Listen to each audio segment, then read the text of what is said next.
모세의 중보기도에 대해서 말씀을 드리려고 합니다. 기도는 하나님의 자녀의 특권이요 축복입니다. 옆 사람한테 기도는 하나님의 축복입니다. 네. 믿는 성도에게 가장 귀한 복이 기도할 수 있는 것입니다. 지난 토요일 어제 새벽에 무지개 가족 새벽 기도를 드리면서 저는 마태복음 7장 7절에서 11절까지 말씀을 중심해서 좋은 것 주시기로 약속하신 하나님이란 주제를 가지고 말씀을 드렸습니다. 마태복음 7장 7절에서 11절까지 말씀을 보면은 구하라, 찾으라, 두드리라. 이건 기도하라, 기도하라, 기도하라 이런 말입니다. 구하는 이가 얻을 것이요, 찾는 이가 찾을 것이요, 두드리는 이에게 열 것이니라. 너희 중에 누가 자녀가 떡을 달라 하는데 돌을 주며 생선을 달라고 하는데 뱀을 줄 자가 있겠느냐. 악한 자라도, 악한 부모라도 자기 자녀들에게 좋은 것을 줄 줄 알거늘 하물며 하늘에 계신 너희 아버지께서 구하는 자에게 좋은 것을 주지 않겠는가. 마태복음 7장 11절 말씀 내용에 보면은 너희가 악한 자라도 좋은 것으로 자식에게 줄 줄 알고 하물며 하늘에 계신 너희 아버지께서 구하는 자에게 좋은 것으로 주지 않겠는가. 하나님은 좋은 것을 준비하시고 좋은 것을 하나님이 그의 자녀인 성도에게 주신다라고 말씀한 말씀의 내용입니다. 우리가 좋은 것이라고 하는 거 뭘까요? 이 땅에 살면서 경제적으로 굉장히 어려움을 당하는 사람에게는 경제적인 문제가 해결되어지는 것, 이게 좋은 것일 수 있습니다. 사업이 정말 부도 직전인데 특별히 어떤 또 거기에서 헤어날 수 있는 어떤 좋은 조건과 환경이 펼쳐지는 것도 부도 직전의 사람에게는 좋은 것일 수 있습니다. 히스기야 왕처럼 죽을 병에 걸려서 다시 회생할 수 있는 가능성이 없는데도 그의 눈물의 기도를 통해서 다시 15년의 생명을 연장받은 것, 이것도 히스기야에게 좋은 것일 수 있습니다.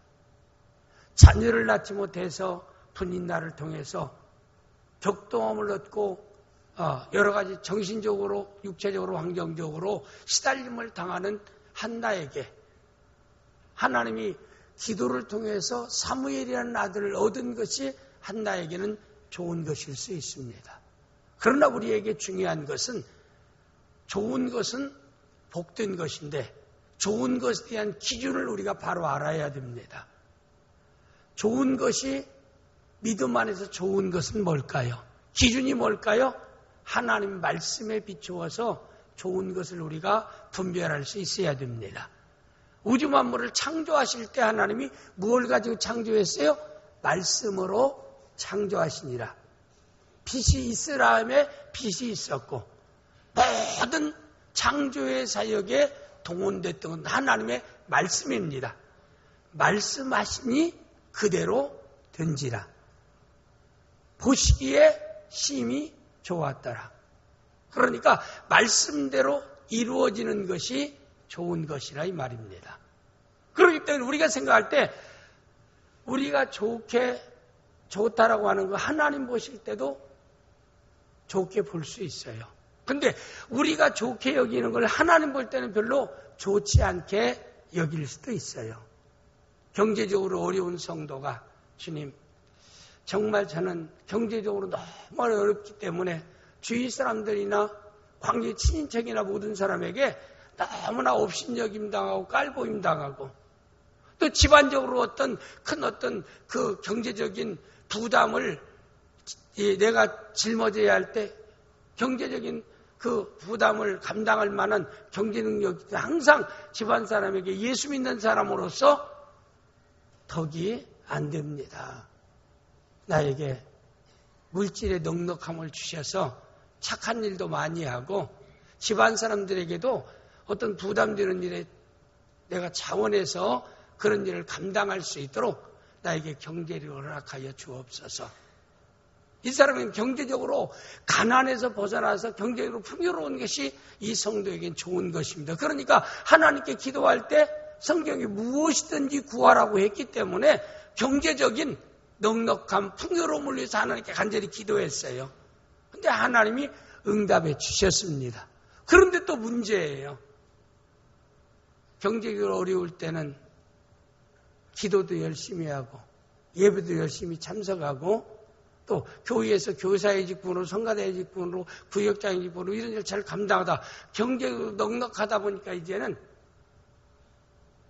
주일날 되면 어떤 골프 치러 가야 될 환경과 조건에 골프 치러 가고 또 주일날 되면 어떤 일에 또 어떤 일을 위해서 사회적으로 직장적으로 어떤 그 참여할 모임이 있으면 또 빼보고 그 일 때문에 또 그런데 나가게 될 때는 신앙적인 차원에서는 굉장히 그가 크게 손실을 보고 있습니다. 그러면 하나님 보실 때에 경제적으로 풍요로운 가운데서 신앙생활을 잘못하는 것과 경제적으로 궁핍한 가운데서 신앙생활을 잘하는 것 하나님이 무엇을 원할까요? 여러분 뭘 원할 것 같아요? 신앙생활을 잘하면서도 경제적으로 궁핍한 것을 원해요. 그러나 경제적으로 풍요로운데도 신앙생활을 더 잘하면 하나님이 무엇을 원할까요? 신앙생활도 잘하고 경제적으로 풍요로워서 어디에서나 주님 영광을 위해서 귀하게 쓰여지는 거 보면은 하나님이 더 기뻐하신다 이 말입니다. 그러니까 세 종류의 사람이라면은 저는 우리 나온교회 성도들이 마지막 세 번째 얘기한 사람이 되어질 수 있기를 주님으로 축복합니다. 세 번째 얘기한 사람이 어떤 사람이에요? 믿음 생활도 잘하고 환경적인 조건적으로도 충분히 잘 감당할 수 있는 위치와 조건과 환경에 있는 것이라 이 말입니다. 아리마대 요셉 같은 분은 예수 그리스도의 새 무덤을 준비한 사람이잖아요. 누디아 같은 여인은 바울 사도가 세계 선교를 위한 비전을 이루는데 쓰임받은 사람이라 이 말입니다. 우리 낙원교회는 오늘의 누디아가 되어지고 오늘의 아굴라와 베스길라가 되어지고 오늘의 아리마대 요셉이 되어질 수 있기를 주님으로 축복합니다. 주님으로 축복합니다. 그렇게 되어지기를 바란다 이 말입니다. 그런데 차라리 환경적으로 좋아졌는데 신앙적으로 떨어졌다면 저는 그걸 원치 않아요. 우리가 성도들이 11조 할 때도 좀 금액이 적을 때는 11조 잘 나가니 금액이 커지면은 11조를 뛸 때마다 그게 아까움이 들기 시작하고 너무나 크게 느껴져요. 그러면 하나님께 하나를 드리는 것은 크게 느껴지고 하나님이 나로 하여금 믿음 안에서 사용할 수 있는 9개는 별로 크게 안 느껴져요. 그렇게 안 느껴지는 사람에게 정말 하나님이 원하는 것은 너는 옛날로 돌아가는 것이 훨씬 낫겠다라고 하나님이 생각하지 않겠느냐 이 말입니다. 한번 생각해 보세요. 믿음이 우선입니다. 신앙이 우선입니다. 왜? 우리는 이 땅에 살면서 세상의 삶으로 끝나는 게 아니기 때문에 그렇습니다. 지상의 생애는 찰나적이고 순간적인 생애를 살아갑니다. 저는 항상 거울을 볼 때마다 깜짝 놀라요. 야, 내 모습이 이렇게 변했는가? 금년 떡국을 먹을 때 또 내 나이를 한번 계산해 봤어요. 그런데 이렇게 많이 먹었어요, 나이를. 저는 실감나지를 않아요. 제가 싫어하는 소리가 참 우리 손자들도 있지만은 할아버지 하는 말이 별로 난 좋아하지 않아요. 딴 사람들은 손자 사진을 뭐 차량이다 이렇게 해서 앞에다 사진을 갖고 다니고 스마트폰에다 손자손자에게 찍어서 넣고 다니는 저는 그거 별로 놓고 다니지를 않아요. 그렇지 않다라고 해서 할아버지가 아닌 건 아니지만은 그게 뭐 할아버지 손자가 있다는 게 싫은 게 아닙니다. 그러나 괜히 그렇게 불려지는 게 왠지 마음이 좀 서글퍼요. 사람이 이 지상생에는 참 가만히 생각할 때 그래야 참 세월이 참 빠르다. 항상 마음은 청년 같은데 거울의 모습이나 나이 계산해 보면 또 그게 아니거든요. 입으로는 나이는 숫자에 불과한 것이다. 청년의 삶을 살자 하는데도 일 좀 피워놓으면 저녁에는 지쳐가지고 맥을 못 쳐요. 잠 못 설치면 그 이튿날 아무 일도 못해요. 그렇게 명석하게 전화번호 딱딱 외우고 다 이름 외웠는데 또 그렇게 가까운 사람의 이름도 생각이 안 나요. 그렇게 잘하는 집사님 이름이 생각이 안 나. 그건 아무리 내가 나이는 숫자에 불과한 거라 해도 머리가 따라와 주지 않는데요. 인생 삶, 여러분, 이 세상의 삶이 전부가 아닙니다. 새하늘과 새 땅이 있습니다. 그래서 제가 이란이 신천지를 얘기하는 게 아니에요. 새하늘과 우리의 새 땅이 있어요. 영광의 나라 우리에게 있습니다. 이 땅의 삶은 영광의 나라를 준비하며 사는 생활입니다. 이게 믿음을 따라 살아가는 생활이에요. 짧은 시간에 잘 준비하면 준비한 것에 대한 결과도 좋은 결과가 주어질 수 있는 것이다 이 말입니다. 이 땅에서 믿음 생활을 잘할 수 있는 귀한 성도가 되어야 될 줄 믿습니다. 그래서 저는 마태복음 7장에서 좋은 것을 하나님 우리에게 주시기를 원하시네. 좋은 것이 뭔가? 누가복음 11장 13절 말씀 내용에 보니까 너희가 악한 자라도 좋은 것으로 자식에게 줄 줄 알거늘 하물며 너희 하늘 아버지께서 구하는 자에게 성령을 주지 않겠는가? 마태복음 7장 11절에서는 구하는 자에게 좋은 것 주지 않겠는가? 또 누가복음 11장에서는 부모가 자녀가 부모에게 떡을 달래 돌을 주고 생선을 뱀을 줄 자에게 악한 자라도 자녀에게 좋은 것 주지 하물며 하늘에 계신 너희 아버지께서 구하는 자에게 성령을 주지 않겠는가? 하나님 보실 때 성령이 좋은 것이라고 그랬어요. 오늘 얘기하면 성령의 기름 부음의 은혜입니다. 성령 충만한 은혜라. 성령 충만한 은혜에 그 안에 이 땅의 삶의 모든 천국을 이 땅에서 누리며 살아갈 수 있는 모든 성령 기름 부음의 보따리 안에 다 있습니다. 그 안에. 저는 지혜로움도 있습니다. 강건함도 있습니다. 정직해 되는 것도 있습니다. 풍요로움도 있습니다. 승리도 있습니다. 성령의 기름 부음의 은혜 가운데, 성령 충만 은혜 가운데 모든 그 성령 기름 부음의 보따리 안에 이 지상에서 천국을 누리며 살 수 있는 모든 것들이 다 포함되어 있어요. 그래서 하나님은 너희가 하나님 앞에 기도하면은 내가 성령의 기름 부음의 은혜를 내가 너에게 주시겠다라고 누가복음 11장에서 13절에서 우리에게 말씀하고 있습니다. 우리 사랑하는 모든 성도들, 이 성령의 기름 부음의 은혜를 누구에게 주셔요? 자녀에게 주신다라고 말씀했습니다. 자녀에게. 여기 아버지께서, 너희 하늘 아버지께서, 하늘이란 말은 멀리 떨어져 계신 분이란 구별된 곳에 계신다는 뜻만 있는 게 아니라 전능하신 하나님이라 이 말입니다. 육신의 부모는 자녀에게 좋은 것을 주기 원해도 도움이 한계가 있어요. 줄 수 없는 것도 많다 이 말입니다. 그러나 하나님은 전능자예요. 못 줄 것이 아무것도 없어요. 하나님은 모든 것을 줄 수 있는 것입니다. 전능자예요. 하늘에 계신이라는 말은 전능하신 하나님이라 이 말입니다. 우리의 인생의 모든 문제를 해결할 수 있는 하나님이라는 뜻이에요. 그분이 누구예요? 아버지라고 했어요. 아버지. 하나님이 예비한 전 것을 누구에게요? 자녀에게 주신다. 아버지라고 부르는 자에게 이 좋은 것을 하나님 주신다라고 약속하고 있습니다. 그리고 두 번째는 자에게, 구하는 자에게 그랬어요. 마태복음 7장에 구하라, 찾으라, 두드리라. 구하는 이가 얻을 것이요, 찾는 이가 찾을 것이요, 두드리는 이에게 열릴 것이니라. 그건 뭘까요? 하나님은 신실하신 분이며 언약의 하나님입니다. 하나님이 약속을 하시고 약속을 지키시는 분이에요. 민수기 말씀에 하나님 인간이 아니기 때문에 시건하지 않고 후회함이 없고 하나님이 약속하신 말씀을 반드시 시행하시는 하나님이라고 말씀했어요. 하나님 우리에게 약속의 자녀가 되는 것은요, 내 선택에 의해서 된 게 아니에요. 그래서 요한복음 1장 12절 13절에 영접하는 자 곧 그 이름을 믿는 자들에게는 하나님의 자녀가 되는 권세를 줘. 이는 혈통으로나 육정으로나 사람의 뜻으로 나지 않냐고 하나님께로서 난 자들입니다.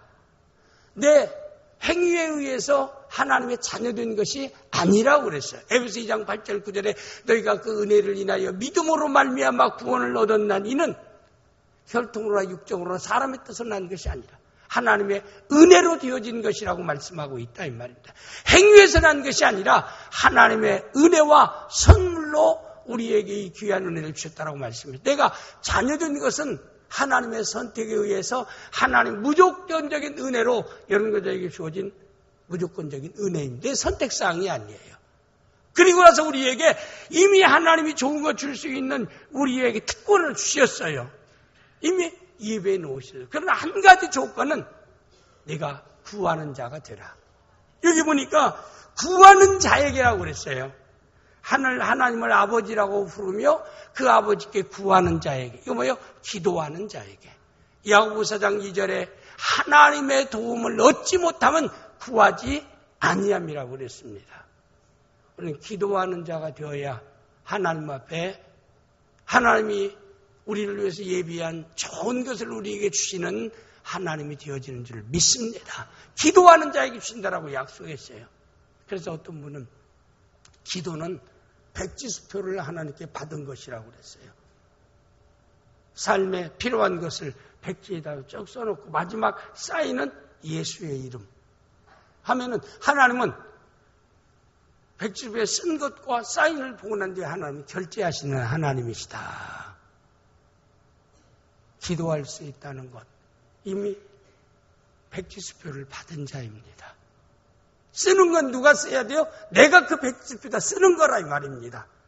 기도는 백지수표에 필요한 하나님이 해결해 주실 것을 하나님이 도와주실 것을 하나님이 구원하실 것을 하나님이 필요한 것을 하나님께서 내가 필요한 것을 하나님께 필요한 걸 다 쓰고 예수의 이름으로 기도합니다. 사인하면은 하나님이 밑에 사인을 보고 우리의 모든 백지수표에 기록한 모든 하나님이 주시는 하나님인 줄 믿습니다. 그래서 기도는 축복이다. 기도는 하나님의 자녀에게 주신 이런 엄청난 특권이요 권세입니다. 오늘의 말씀의 내용에 보면은 모세가 하나님께 중보의 기도를 드리는 내용입니다. 모세가 출애굽에서 홍해를 육지같이 건너고 그리고 아말렉과의 전투에 승리하고 마라의 쓴물을 단물로 바꿔놓고 그리고 가나안을 목적으로 광야를 걸어갈 때 그들에게 하나님과의 바른 관계, 인간과의 바른 관계를 하나님의 어떤 뜻을 받기 위해서 시내산 밑에 장막을 치게 하고 그는 시내산에 올라갔어요. 하나님께서 그들에게 주어진 10가지 계명을 주실 때까지는 40일이라는 기간이 필요했어요.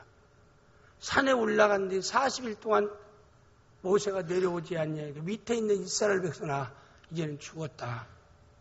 아니 모세가 올라가서 이제는 2, 3일 기다리다가 하나님의 어떤 그 뜻을 하나님이 어떤 이스라엘 백성이 하고자 하는 하나님의 말씀을 받기 위해서 올라갔는데 이건 열흘이 지나도 안 내려. 야 이제 산에서 굶어 죽었던지 이제 죽었다.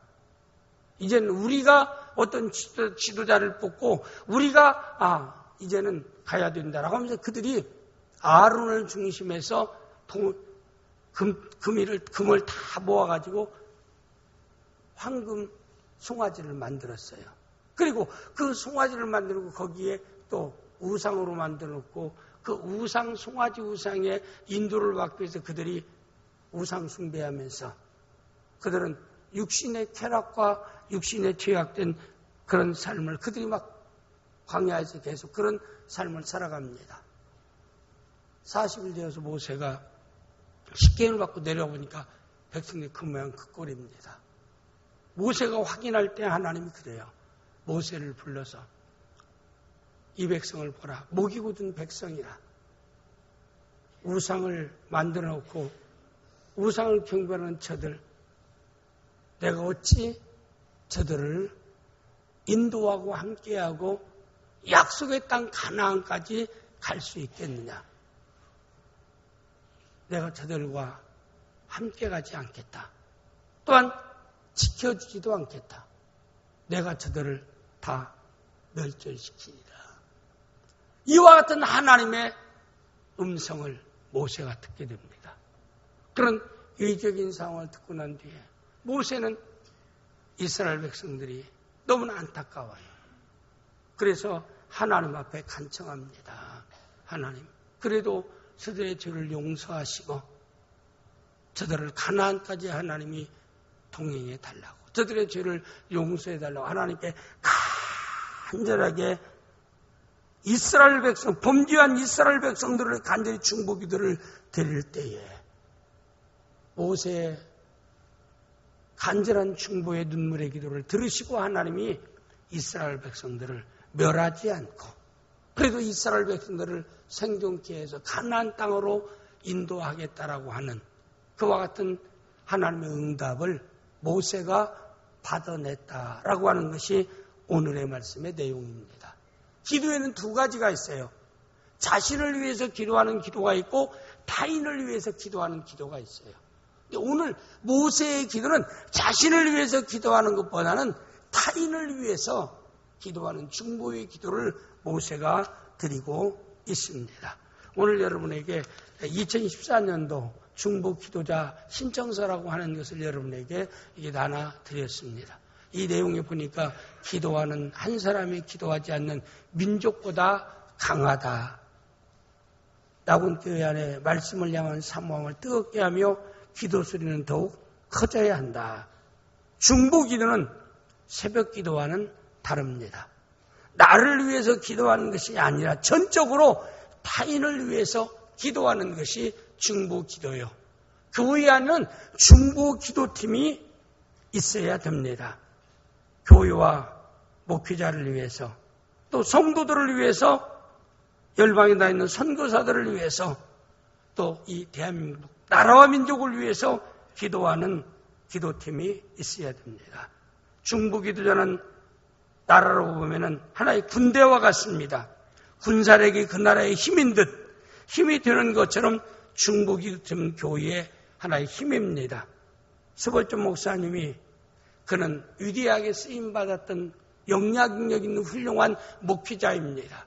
그렇게 되어진 목사님이 그렇게 훌륭하게 그렇게 하나님의 이끌림 속에서 위대한 역사를 이룰 수 있는 비결이 뭐냐라고 할 때 그는 자유교회로 들어왔어요. 그래서 교회에 들어와서 교회에 성전을 보여준 게 아니라 지하실로 들어와서 지하실을 보여주는 거예요. 그 안에 중보기도팀이 있었습니다.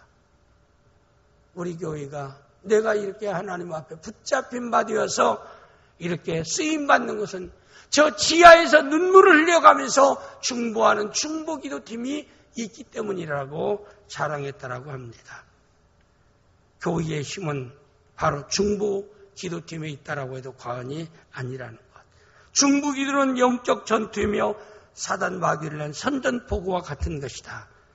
중보기도팀이 이 사명을 감당하는 군대의 성격을 가지고 있기에 우리는 이 중보기도팀은 어떤 이렇게 개인의 결단과 또 개인의 자발적인 신청을 통해서 우리 중보기도팀이 이루어질 수 있다는 겁니다. 해서 우리 낙원교회도 그동안 특별히 중보기도팀을 구성하지 않고 자유롭게 수요일마다 11시에 모여서 중보기도를 해왔지만 그러나 우리 낙원교회는 중보기도팀을 우리가 숫자가 드는데 회사에서 선정해서 기도팀을 따로 운영해야 되겠다. 그래서 필요한 것은 스마트폰을 통해서 여러분에게 기본적인 기도에 대한 성도들에게 위급한 문제가 있을 때는 함께 기도할 수 있도록 스마트폰을 통해서 연락해주고 그리고 또 더군다나 우리의 웬만한 일은 우리 중보기도팀이 가지고 기도할 수 있는 2014년에 100개의 기도 제목이 있어요. 그래서 기도의 책자를 이미 준비해 중보기도팀에게 나눠드려서 그대로 그 매뉴얼대로 일주일만 하면은 100개의 기도가 하나님께 드려지는 겁니다. 그래서 이걸 1년 동안 기도하고 이런 기도팀을 작성하기 위해서 여러분에게 지금 중보기도자 신청서를 제출했습니다. 우리 교인들은 자발적으로 어떤 신청을 해서 이렇게 어떤 주의 사역을 감당하는 것보다는 이렇게 직접 교역자들을 통해서 구역장을 통해서 써내라. 그것도 뭐 다음 주까지 써내라. 아니라고 오늘 이 자리에서 써내라. 그렇게 하면 억지로 옆구리 쿡쿡 찔러서 이렇게 어떤 일에 신청을 받고 그 일을 진행해 왔는데 이제는 이것을 조금 벗어내야 되겠다. 기도하는 일은 자발적으로 참여하는 사람이 되기를 원해서 용기를 나눠드렸습니다. 여러분이 나도 우리 성도를 위해서 기도하고 합심해서 우리가 함께 기도하고 이런 기도의 팀이 언제 어떻게 기도할 것은 또 연락드리게 됩니다. 그래서 저는 우리 많은 성도들이 2024년 중보기도자 신청서에 신청해서 우리 낙원교회 중보기도팀이 힘있게 하나님께 기도함으로 하나님의 놀라운 성령의 기름 부음의 역사가 우리 낙원교회에 가득 차고 개인에게 체험되어지고 그리고 많은 기도응답의 열매를 통해서 하나님께 영광 돌리고 그리스도의 제자임을 증거하며 살아가는 우리 낙원교회 성도들이 되어질 수 있기를 주님의 이름으로 축복합니다. 주님의 이름으로 축복합니다. 이따 나갈 때 여기다 다 이름을 써가지고 우리 교역사를 통해서 기도함에 넣어주셔서 우리 함께 우리 낙원교회 많은 성도들이 함께 중보기도하면서 낙원교회 더욱더 놀라운 하나님의 강력한 기도응답의 역사가 나타날 수 있기를 주님의 이름으로 축복합니다. 중보기도는 너무나 소중한 것입니다. 모세가 이스라엘 백성들을 위한 중보기도를 통해서 위기에서 건져내는 놀라운 역사가 있었고 그리고 우리가 역사적으로 볼 때 세계 제2차 대전 때 영국군과 독일군이 치열하게 전투할 때 영국의 보병사단과 독일의 기갑 여단과의 싸움이 어느 한 지역에서 일어나서 보병사단이 기갑 여단에서 밀려가기 시작합니다. 후퇴하는데 해변 지역에 고립된 지역으로 한 사단이 완전히 갇히게 됩니다. 그런데 해가 떨어져서 더 이상 독일 기갑 여단이 더 공격할 수가 없어요. 그렇게 되니까 그 고립된 지역에 들어갈 수 있는 모든 길을 다 차단시켜놨어요. 기갑 여단이 탱크와 함께 모든 차단시켜놓고 밤이라 공격을 못하고 그 이제는 아침 되면 동이태는 아침 되면 공격하려고 지금 다 공포해진 상태입니다. 고립되어 있는 영국 보병 사단 이제는 내일 아침이면 전멸당할 수밖에 없어요. 도저히 승리할 수 없어요. 기갑 여단하고 보병 사단이 싸움에 도저히 방어할 능력이 없습니다. 그런데 한밤중인데 도저히 공격을 못하고 있을 때 포위되어 있는 영국 보병 사단에서 영국 여왕에게 연락이 옵니다. 우리 보병 사단이 계속해서 후퇴를 거둬가다가 지금 고립지역에서 완전히 갇혀 있습니다. 내일 아침 먼동이 될 때 우리는 전멸당할 수밖에 없는 항복 내지 전멸입니다. 우리를 위해서 기도해 달라고 왕에게 연락이 옵니다. 영국의 여왕은 전 매스컴을 통해서 영국 백성들에게 얘기합니다. 몇 시에 모든 영국에 있는 교회에서 종소리를 울리면 그때를 위해서 포위되어 있는 우리 보병사단 아들들을 위해서 기도해 달라고요.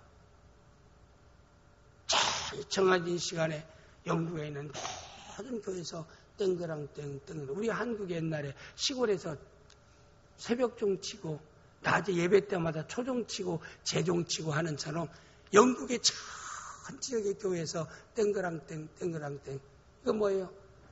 갇혀있는 포위되어 있는 우리 사랑하는 아들들을 위해서 기도하자라고 하는 신호입니다.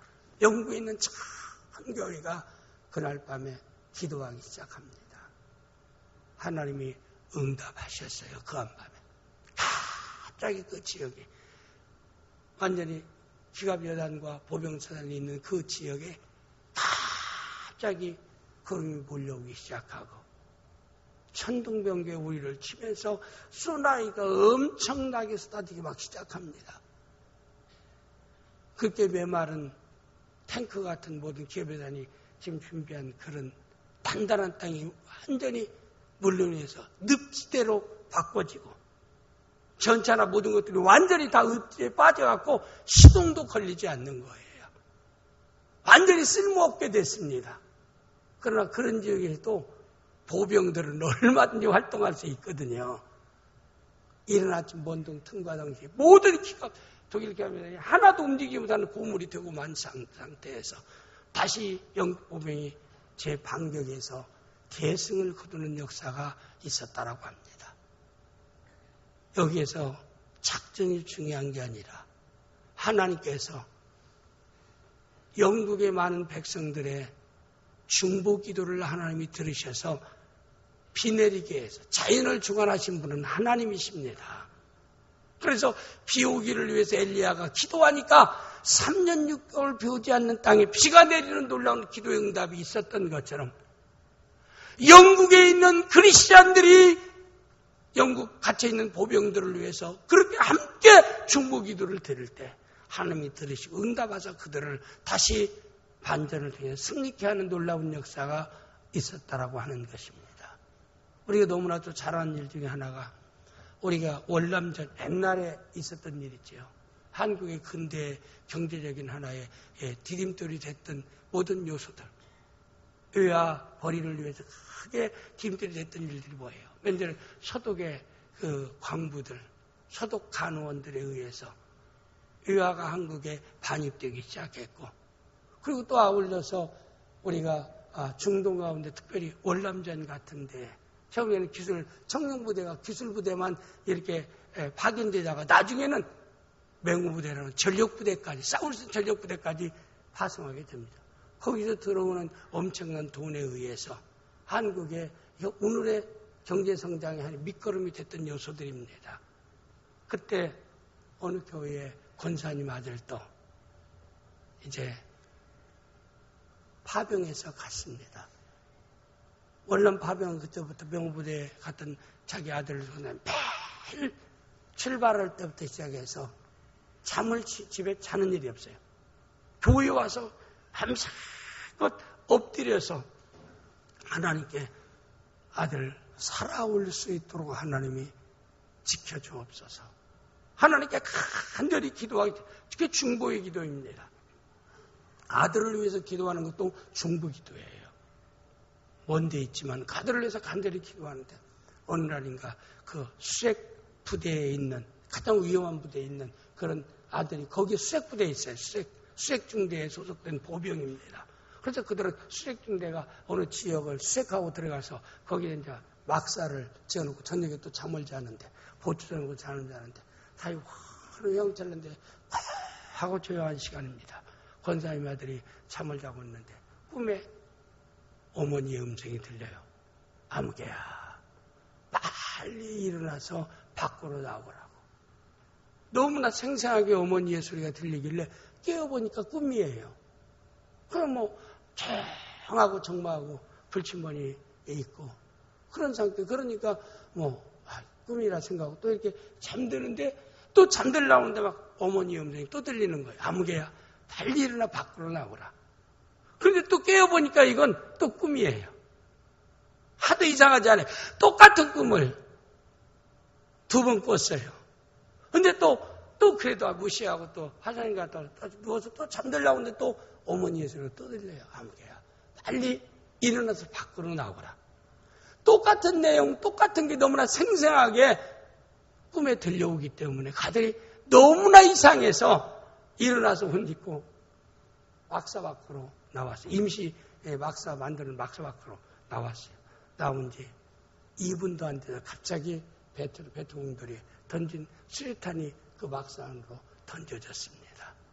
그래서 거기 있는 그 중대원들이 사상을 입고 부상을 입고 사망자도 일어났는데 그런데도 그 권사님의 아들이 무사히 그런 위기 가운데서도 어림당하지 않고 이렇게 돌아왔다. 그런 여러 가지 월남전에서의 그런 이야기들이 많이 있습니다.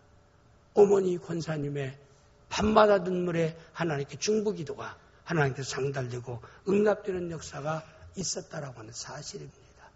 이런 실제적인 성경적인 사실로 열왕기하 19장 14절 말씀 내용이 보면은 이스라엘의 왕 히스기야가 이스라엘 왕으로 있을 때 아수르라는 큰 강대국이 있습니다. 거기에 사네빌이라는 아수르의 왕이 있어요. 이스라엘을 점령하기 위해 특수군대 18만 5천 명을 왕이 직접 끌고 이스라엘을 침공했어요. 히스기야는 방어할 능력이 전혀 없어요. 그러니까 성문을 꼭 닫고 이제 나가서 싸울 수가 없어요.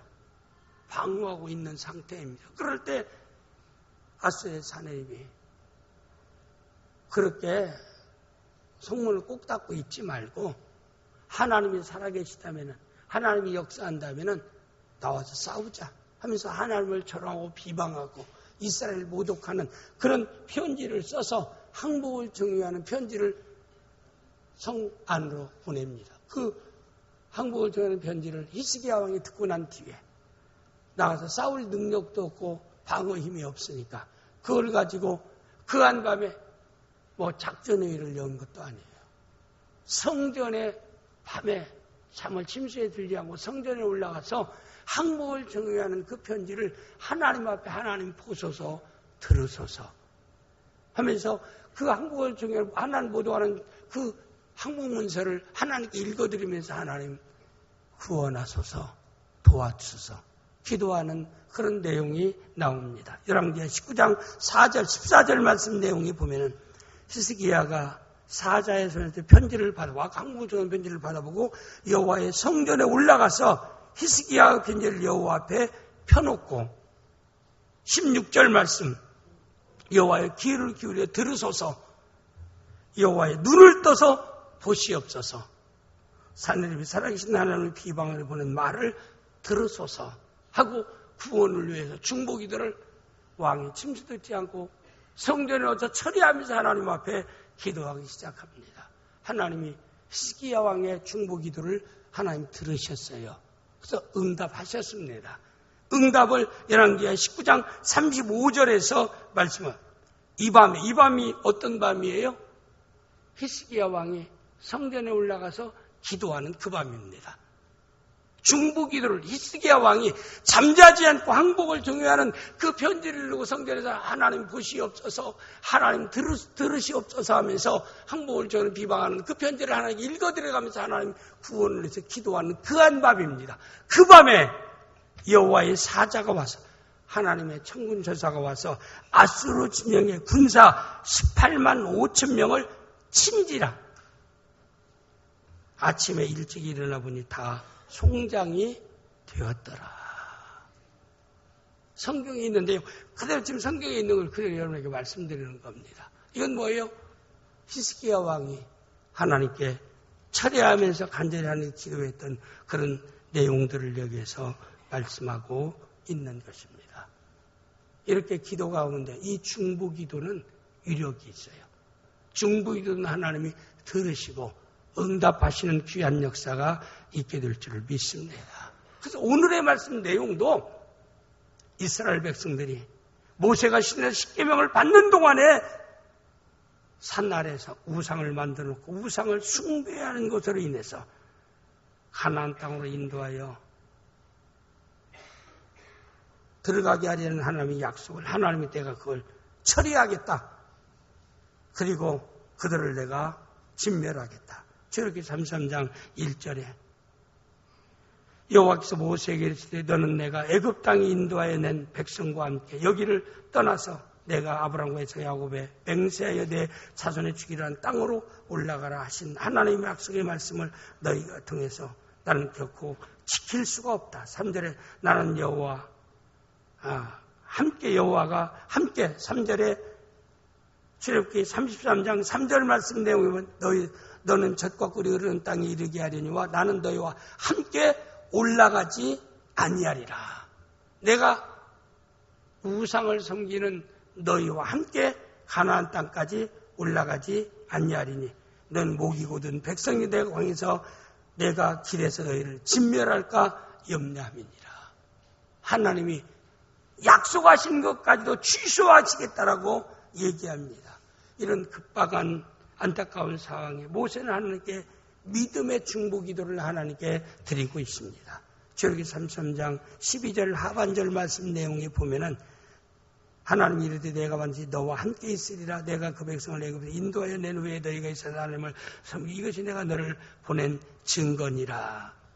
라는 말씀과 함께 33장 12절 말씀 내용에 보면은 33장 출애굽기 33장 12절에 보면 주께서 전에 말씀하시기를 출애굽기 33장 12절 주께서 전에 말씀하시기를 나는 이름으로 너를 알고 너는 내 앞에 은총을 입었다 하셨다 온즉 이 하나님께서 모세가 여호와께 이르되 보소서 주께서 내게 이 백성을 인도하여 올라가라 하시면서 나와 함께 보낸 자를 내가 치하지 아니하였나이까 주께서 전에 말씀하신 나는 내 이름으로 너를 알고 너는 내 앞에 쓴즉 모세가 여호와께 이르되 보소서 이미 하나님이 나를 세워서 애굽에 보낼 때는 애굽에 있는 이스라엘 백성들을 출애굽시켜서 가나안 땅으로 인도하여 들어가게 하리라고 하나님이 이미 말씀하지 않았습니까? 그렇다면 그 말씀대로 이 백성들의 죄를 하나님이 용서해 주시고 말씀대로 이 백성을 가나안 땅까지 인도하여 주기를 원합니다. 모세가 하나님 앞에 우상을 섬기고 하나님이 멸절시키리라 그들과 동행하지 않겠다 지켜주지 않겠다는 하나님의 말을 듣고 난 뒤에 그는 하나님이 전에 말씀했던 그 말씀 가지고 하나님 앞에 이스라엘 백성의 용서와 함께 하나님께 기도하는 겁니다. 하나님 이 백성을 버리지 마소서. 이 백성을 하나님이 불쌍히 여기사 가나안 땅에 들어갈 수 있기를 위해서 그가 하나님 앞에 간절히 기도할 때 하나님이 이미 말씀하신 말씀을 근거로 해서 하나님께 기도합니다. 요한복음 17장 7절 말씀 내용에 보니 너희가 내 안에 거하고 내 말이 너희 안에 거하면 무엇인지 원대로 그리하면 이루리라. 믿음의 기도는 하나님이 성경을 통해서 말씀하신 말씀을 붙잡고 기도하는 기도가 믿음의 기도입니다. 내 말이 너희 마음속에 있다라고 하면 그 말씀 붙잡고 기도하면 무엇을 기도하든지 내가 응답하겠다라고 하는 것이 하나님의 약속입니다. 그래서 우리가 하나님 말씀을 가까이 해야 돼요. 그래서 하나님 말씀을 가까이 하고 그 하나님 말씀을 내 마음에 담고 하나님 앞에 무엇이든지 너희가 기도하라. 내가 너에게 한 말씀을 약속하신 말씀, 언약의 말씀을 붙잡고 무엇이든지 하나님께 기도하면은 내가 응답하리라. 하나님이 약속해서 그렇기 때문에 모세는 그걸 너무나 잘 알고 있어요. 중보 기도를 할 때 하나님 이들이 우상 섬겨놓고 이들이 즉 우상을 섬기는 그런 것만 보시지 마시고 그들을 용서하시고 그래도 그들을 하나님이 멸절시키지 마시고 그들을 가나안 땅으로 인도해야 될 것은 이미 하나님이 이들이 범죄하기 전에 하나님이 말씀하지 않았습니까? 약속하지 않았습니까? 약속하신 그대로 하나님이 이 백성을 용서하시고 불쌍히 여기시고 가나안까지 인도하여 주옵소서라고 간청하는 겁니다. 그럴 때 모세의 간구하는 기도를 들으시고 하나님이 이스라엘 백성을 불쌍히 여사 건졌던 놀라운 역사가 있습니다. 여러분과 저도 천국 가나안을 우리는 삶의 목표로 정하고 광야 같은 세상을 살아갈 때 우리에게 여러 가지 크고 적은 불의가 있고 또 죄를 범하고 또 크고 작은 여러 가지 어려운 문제가 우리에게 다가올 때마다 우리는 하나님 앞에 문제 해결을 위해서 기도할 수 있는 귀한 성도들이 되어야 될 줄을 믿습니다. 믿음으로 기도할 때 그리고 어려움 당한 성도를 위해서 우리의 중보 기도를 드릴 때 우리 하나님이 응답하시는 귀한 역사가 있게 될 줄을 믿습니다. 그래서 우리 여러분과 저는 모세가 이 중보 기도를 드린 것처럼 우리는 우리 관계된 사람들이 어려움 당할 때 그 어려운 문제를 해결할 수 있는 중요한 요소 중에 하나가 내가 그를 위해서 하나님께 중보 기도를 드리는 일입니다. 그래서 우리는 이 중보 기도를 많이 함으로 여러분의 중보 기도를 통해서 하나님 놀라운 응답의 역사가 있고 응답을 통해서 요한복음 15장 8절에 있는 대로 너희가 많은 응답을 통해서 과실을 맺으면 너희가 하나님께 영광을 돌릴 것이 너희가 제자가 되리라고 하는 그런 귀한 말씀이 영광 돌리고 그 제자임을 증거하며 살아갈 수 있는 나원의 모든 성도들이 되어질 수 있기를 주님의 이름으로 축복합니다. 기도하겠습니다.